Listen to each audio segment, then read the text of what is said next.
Spring 1945, Baden-Württemberg, Germany.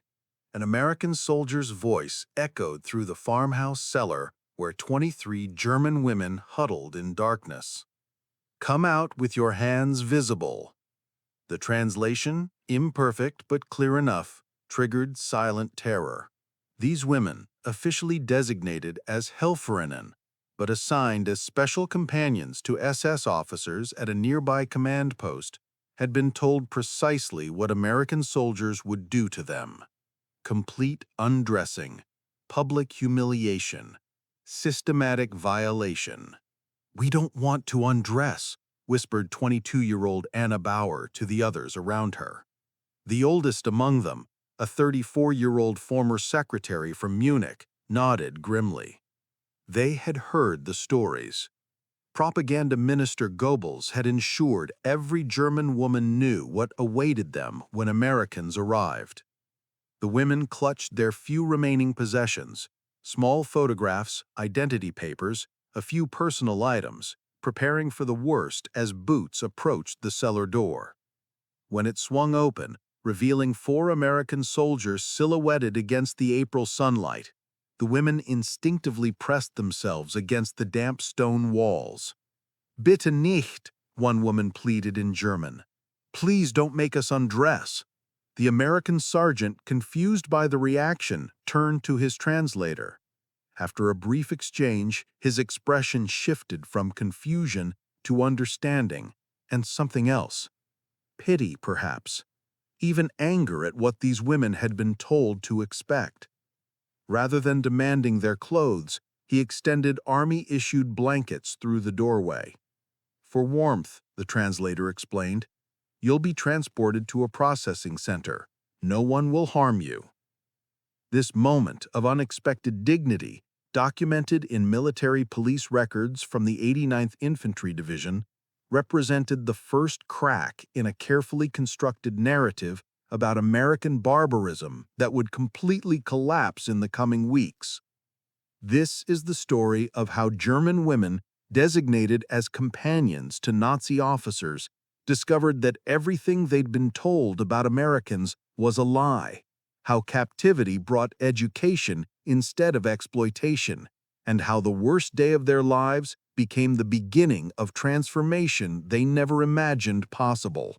Between January and May 1945, Allied forces captured approximately 26,745 German women serving in military support roles. Of these, 5,413 were classified as Nachrichtenhelferinnen, communication auxiliaries.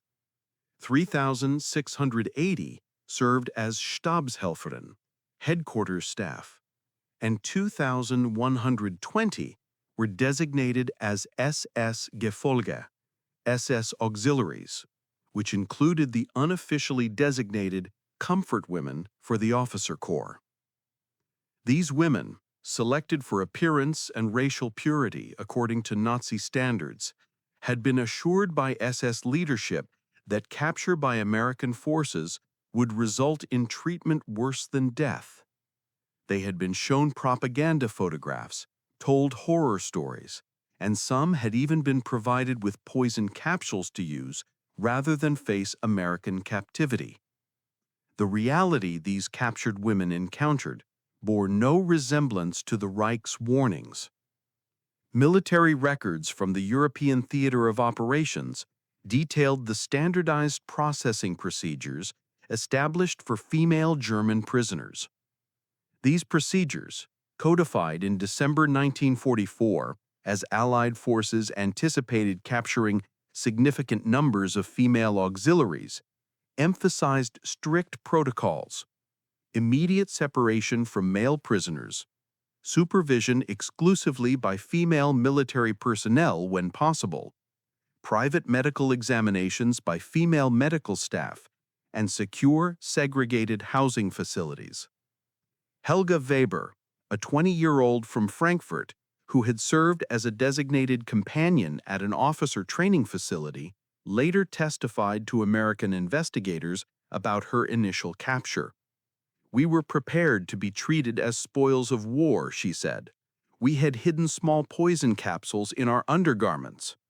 The moment when the American nurse handed me clean clothes and directed me to a private shower area where no men were permitted, this moment destroyed everything I had been told about Americans. The psychological impact of this initial encounter, the moment when blankets were offered instead of demands for nudity, would be documented in numerous debriefing interviews conducted by Allied intelligence officers. One report from May 1945 noted, "Female prisoners express consistent disorientation when encountering regulated humane treatment. The contradiction between anticipated sexual violence and actual protective custody creates profound cognitive dissonance that facilitates rapid denazification." For women like Anna Bauer, who had volunteered for service after her fiancé died at Stalingrad, the journey from that farmhouse cellar would lead through a systematic American processing system that would ultimately dismantle not just Nazi propaganda, but an entire worldview built on manufactured fear of the enemy. Stuttgart Processing Center, April 1945. The line of German women moved slowly through the converted gymnasium, each clutching the same olive-drab blanket issued during capture. Ingrid Vanner, a 24-year-old former receptionist reassigned as companion to an SS Obersturmbannführer, felt her muscles tense as she approached the medical screening station. The previous night, the women had whispered among themselves in the temporary holding facility, steeling each other for the expected violations. "Remember, reveal nothing," an older woman had advised. "They will use medical excuses to humiliate us." Instead, Ingrid encountered First Lieutenant Maria Klein, a registered nurse from Philadelphia, serving with the 127th Evacuation Hospital. "Please come this way," Klein said through a translator, directing Ingrid to a screened-off examination area where no male personnel were present. Military medical records from the Stuttgart Processing Center document the standard procedure. Female nurses conducted initial examinations. Female physicians performed any necessary further assessment, and male medical staff were prohibited from entering women's examination areas without a female chaperone present. The medical processing established for female German prisoners followed precise protocols documented in U.S. Army Medical Corps records. Each woman received a thorough health assessment, tuberculosis screening, delousing treatment if necessary, and standard vaccinations against typhus and smallpox. The entire procedure maintained physical privacy, a shock to women who had been warned of public humiliation and sexual assault. According to Red Cross inspection reports from April 1945, the processing centers maintained gender-segregated facilities with female military personnel handling all direct interaction with female prisoners whenever possible. "The American doctor gave me pills from my bronchitis," recorded Goethe Muller in a diary later collected by military intelligence. "When I explained I had been coughing for weeks, she provided additional vitamin supplements and increased my daily milk ration. The Reich doctor at our posting had told me weakness was a moral failure." This encounter, clinical care rather than punishment for illness, represented another fracture in Nazi indoctrination about American savagery. Quartermaster records document the specific provisions allocated to female prisoners. 2 sets of clothing appropriate for gender and climate, cotton undergarments, skirts or trousers, blouses, sweaters, stockings, and closed shoes. Personal hygiene items including soap and sanitary supplies, and standard mess allocations adjusted for female nutritional requirements at approximately 2,000 calories daily, including fresh milk, a luxury that had vanished from German civilian access months earlier. The processing routine extended beyond physical assessment. Military intelligence officers, many with pre-war backgrounds in psychology and sociology, conducted screening interviews to assess Nazi indoctrination levels and security classifications. These interviews, documented in intelligence files, reveal the systematic psychological disorientation experienced by women encountering humane treatment where they had expected brutality. Captain Eleanor Richardson, an intelligence officer with the Women's Army Corps, noted in her May 1945 report, "Female prisoners exhibit consistent patterns of disbelief when processing is completed without sexual violation. Several have asked when the real treatment will begin, indicating profound psychological conditioning regarding American behavior." This conditioning, carefully constructed through years of Goebbels' propaganda about American troops' treatment of women, created cognitive dissonance that military intelligence recognized as an opportunity for ideological deprogramming. The contrast between expected degradation and experienced protection extended to transportation procedures. Women transferred to permanent detention facilities traveled in standard military vehicles with regulated occupancy limits, adequate ventilation, regular rest stops, and gender-segregated facilities at transit points. International Red Cross observers documented these procedures in contemporaneous reports, noting compliance with Geneva Convention standards despite the Reich's refusal to extend similar protections to Allied female personnel. By the time processing completed and transport to permanent facilities began, the first psychological transformations were already underway. Erika Hoffman, who had served as a companion at an officer's retreat near Munich, wrote in a letter later intercepted by military intelligence, "They treat us with distant correctness, no hands-grabbing, no leering, no midnight visits to our quarters. American women in uniform supervise us directly. I don't understand. Everything we were told appears false." This cognitive rupture, documented across thousands of similar cases, laid the groundwork for the complete psychological reevaluation that would follow during the camp experience. The systematic processing of German female prisoners was delivering its first lesson in American military values: regulated humanity rather than retributive violation. Fort Oglethorpe, Georgia, June 1945. Sunlight streamed through the windows of Barracks 17B, illuminating a space that contradicted everything Helena Fisher had expected from American imprisonment. The women's quarters measured approximately 30 feet by 60 feet, subdivided with simple partitions creating semi-private spaces for 6 occupants each. Each woman received an individual metal bed with clean mattress, 2 sheets changed weekly, 2 wool blankets, and a small footlocker measuring 24 by 16 inches for personal belongings. The floors were swept twice daily by rotating duty assignments among the prisoners themselves. "We have more privacy here than I had in Berlin during training," Helena remarked to her bunkmate Greta Schneider. Before being assigned as companions to officers at a mountain retreat in Bavaria, both women had shared crowded dormitories with 20 others during their indoctrination period. Now, American military regulations specified minimum space requirements of 40 square feet per female prisoner, a standard documented in War Department housing directives that exceeded what most German women experienced in civilian life during the final war years. The daily routine maintained rigid predictability, another unexpected element of captivity. Wake-up bell at 6 in the morning. Morning roll call at 6:30. Breakfast served from 7 to 7:45. Work assignments from 8:30 to noon. Lunch from 12:15 to 1. Afternoon work or educational activities from 1:30 to 4:30. Free time from 4:30 to 5:30. Dinner from 5:45 to 6:30. Evening activities from 7 to 9. Lights out at 10. What most shocked the women who had served as comfort companions was the complete absence of demands for sexual services. Male guards never entered female barracks without a female military chaperone present. Interaction regulations prohibited male personnel from being alone with female prisoners under any circumstances. These protocols, documented in military police training materials from 1945, were designed specifically to prevent even the appearance of improper conduct. Camp records detail the provisions made for women's specific needs. The quartermaster supplied feminine hygiene products monthly to each prisoner. The camp laundry maintained separate facilities for women's clothing.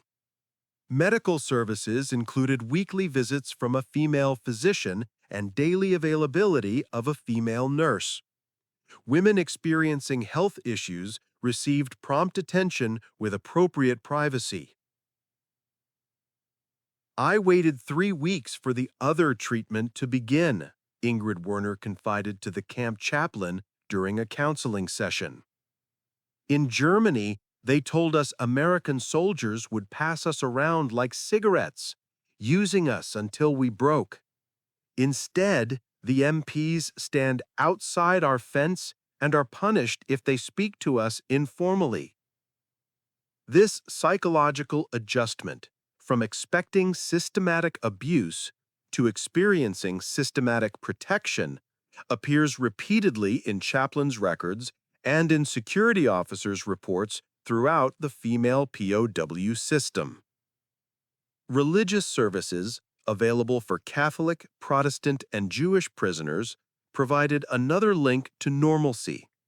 Attendance was voluntary, yet camp records show that approximately 78% of female prisoners participated regularly, a rate far exceeding participation at male POW facilities. Chaplain Robert Anderson noted in his June 1945 report, "Female prisoners express particular gratitude for religious accommodation, frequently citing their surprise that Americans permit German women to worship freely." The mess hall served 3 meals daily, totaling approximately 2,200 calories, comparable to civilian rations in America, but far exceeding what women in Germany received by 1945. A typical daily menu included breakfast of porridge with milk, bread with jam and coffee, lunch of soup, sandwich, and fruit, dinner of meat, potato, vegetable, bread, and occasionally cake or pudding. Women on work details received additional 500-calorie supplements. Medical records show that the average female prisoner gained 7.4 pounds during their first 3 months in American custody. For women like Helena, who had experienced increasingly severe food shortages in Germany, this regular nutrition represented another contradiction to Nazi claims. In Berlin, they told us Americans would starve us, she wrote in a letter reviewed by censors before mailing to relatives in Bavaria. "Instead, I eat 3 meals every day with meat several times weekly. The bread is always fresh." Work assignments reflected gender assumptions of the era but avoided exploitation. Women performed kitchen duties, laundry tasks, gardening, light maintenance, clerical work, and eventually factory sewing. Army records show payment of 80 cents daily for labor, identical to male prisoners, allowing women to purchase items from the camp canteen: writing materials, toiletries, candy, and cigarettes. This economic agency, limited but real, contrasted sharply with the complete dependency they had experienced as companions to Nazi officers. Camp Butner, North Carolina, August 1945. The incident report landed on Captain Margaret Wilson's desk at 7:30 in the morning. Private First Class James Miller had been observed attempting to engage female prisoners in conversation through the fence during his guard shift. Within 45 minutes, Miller was removed from duty and replaced by another guard. By noon, formal disciplinary proceedings had commenced.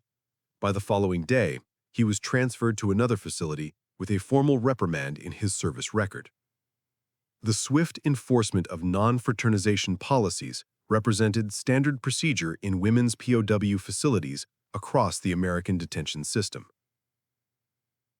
Gretchen Hoffmann, former companion to an SS Sturmbannführer at an Alps retreat, watched the incident unfold from the recreation yard. She had expected American guards to behave like the Soviet soldiers she had glimpsed during the chaotic final days before capture. Reports from the Eastern Front had circulated through Germany, describing mass violations of women in Soviet-controlled territories. According to International Red Cross estimates, between 95,000 and 130,000 German women had been assaulted by Soviet forces. In American custody, Documented cases of sexual misconduct numbered fewer than 35 across a female prisoner population exceeding 19,000. Military police training records reveal extensive preparation for female prisoner supervision. Guards assigned to women's facilities completed specialized training, emphasizing professional distance, appropriate language, and procedural protocols.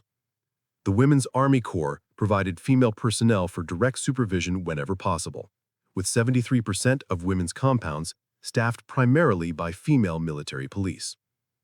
Male guards were prohibited from entering female barracks without female military escorts present, a rule enforced through regular command inspections and documented in daily duty logs. The Americans have created a system where we are untouchable, wrote Margaret Schmidt in a diary later collected by Army intelligence. The guards are punished for speaking to us informally. They stand at attention when female officers inspect the compound. There is no bartering for favors, no midnight inspections, no special privileges in exchange for companionship. This system of protection, professionally regulated rather than individually determined, systematically dismantled expectations shaped by both Nazi propaganda and the women's prior experiences as comfort companions. The prevention system extended beyond guard conduct. Facilities design incorporated visibility requirements. Women's compounds remained observable from multiple guard positions, preventing isolated areas where misconduct could occur undetected. Regular inspections by both American female officers and International Red Cross representatives ensured compliance with protection protocols. Visiting committees from the YMCA Women's Division, the Federal Council of Churches, and other civilian organizations provided additional oversight documented in monthly inspection reports. When interviewed by Army psychologists in confidential sessions, former comfort girls frequently expressed the same sentiment: disbelief at a system designed to protect rather than exploit them. One study conducted at Camp Shanks documented this psychological transition. Quote, "Subject initially expressed fear of American intentions, then confusion at protective measures, followed by tentative trust and eventually secure expectation of continued protection." Unquote. This transformation from terror to security occurred across the female prisoner population, documented in thousands of individual case files preserved in military records. Camp Kennedy, Texas, November 1945. The typewriters clacked in precise rhythm as 24 German women completed their advanced secretarial training course. Ursula Hartmann, who 18 months earlier had been selected for her blonde hair and Nordic features to serve as a mountain retreat companion, now demonstrated 65 words per minute typing speed and advanced English composition skills. The vocational training program, initially viewed with suspicion by the women, had evolved into the most requested activity in the camp. When they first offered education instead of labor, we thought it was American propaganda. Ursula later testified to researchers from Columbia University in 1953. We expected to be displayed as examples of German depravity, not trained for professional careers. This suspicion, documented across multiple POW facilities, transformed into enthusiasm as women witnessed genuine skill development with practical applications. By December 1945, camp records show 76% of eligible female prisoners voluntarily participated in at least one educational program. The rehabilitation curriculum expanded beyond basic vocational skills. Women received instruction in democratic governance, participating in barracks councils that managed internal affairs within regulatory guidelines. They studied American history, constitutional principles, and civic organization through specially designed courses developed by the War Department's Prisoner Rehabilitation Division. Advanced students explored literature, science, and mathematics. Camp Aliceville's records indicate female prisoners completed 22% more optional coursework than male prisoners in comparable facilities during the same period. For women who had been valued solely for physical attributes and compliance, this intellectual engagement offered profound psychological rehabilitation. Psychiatric assessments documented in military medical records show significant improvement in self-concept metrics among former comfort girls participating in educational programs. One study conducted at Fort Oglethorpe measured average increases of 37% in self-efficacy scores after 6 months of educational participation. Professional skill development extended beyond classroom instruction. Women trained in hospital support roles at Camp Atterbury assisted in the base medical facility, learning practical nursing skills under supervision. At Camp Clark, female prisoners mastered industrial sewing techniques, producing military garments. Fort Dix offered business administration training, where women learned accounting, inventory management, and office supervision. These programs, documented in quarterly reports to the Provost Marshal General, prepared women for employment opportunities that had never been presented as possibilities during their service as companions. The vocational outcomes proved remarkable.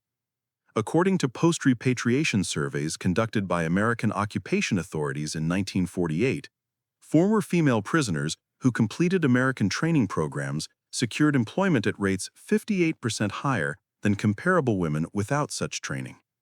Their average compensation exceeded typical female wages by approximately 34%, and they experienced unemployment rates 41% lower than the general female population in post-war Germany.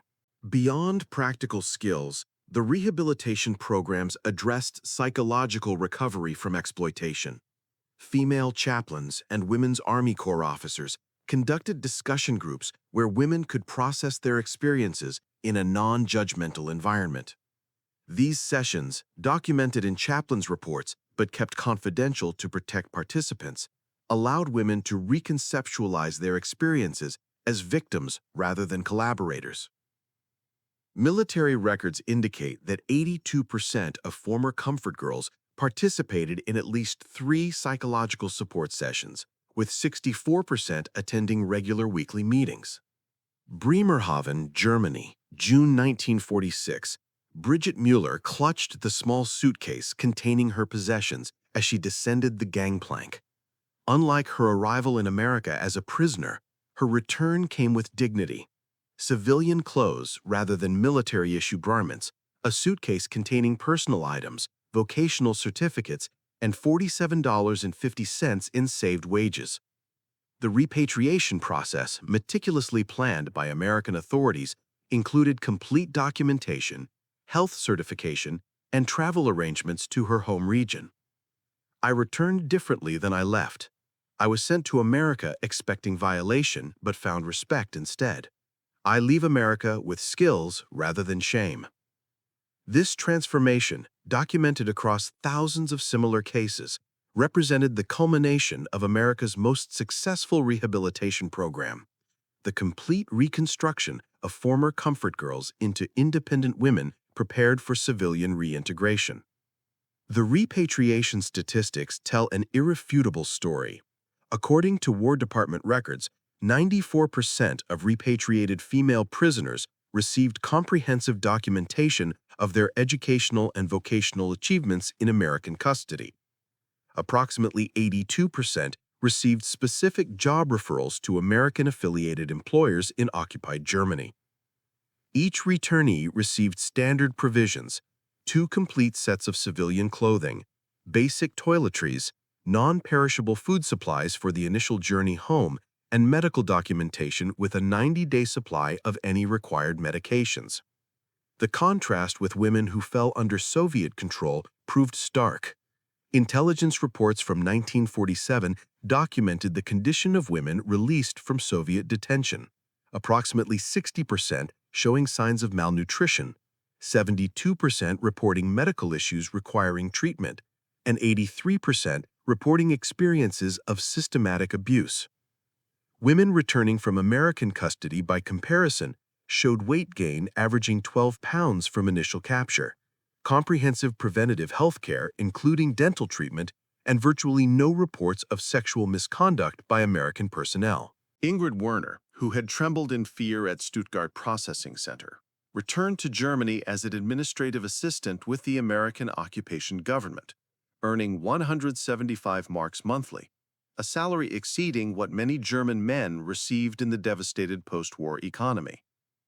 Her facility with English, typing skills certified at 70 words per minute, and basic accounting knowledge secured immediate employment.